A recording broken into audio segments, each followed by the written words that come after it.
Number 1, Georgia at number 18, Tennessee probably goes about the way that many of us expected to go. Georgia stomps a mud hole in Tennessee.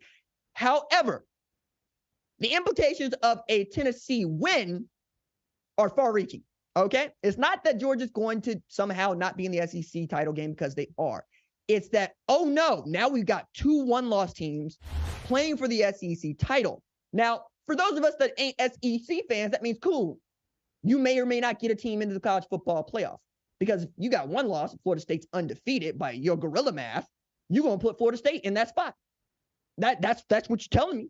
That's what's shown, okay? You backed yourself in this corner. However, I don't think Tennessee's got it in them, man. I picked Tennessee to beat Florida, and they made me look like a fool, okay? They went down to the swamp and got stomped out.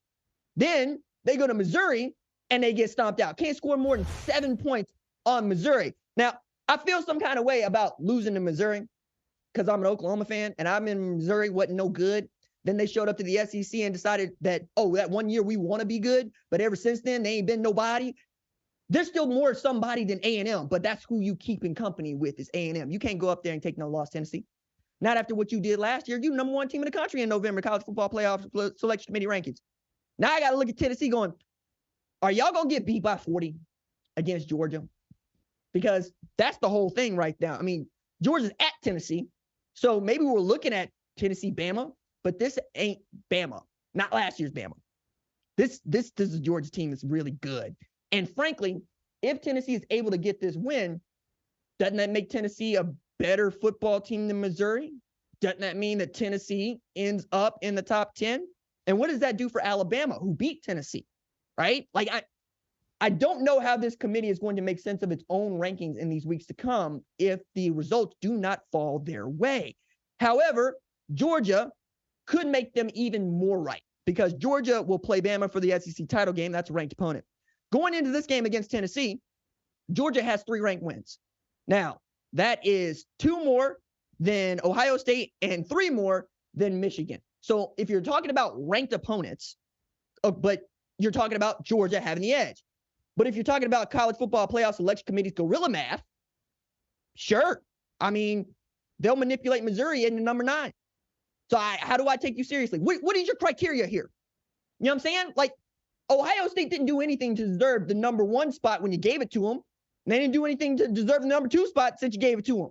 So you got to tell me, why does your sliding scale continue to move? Why do you keep moving the goalpost on these football teams?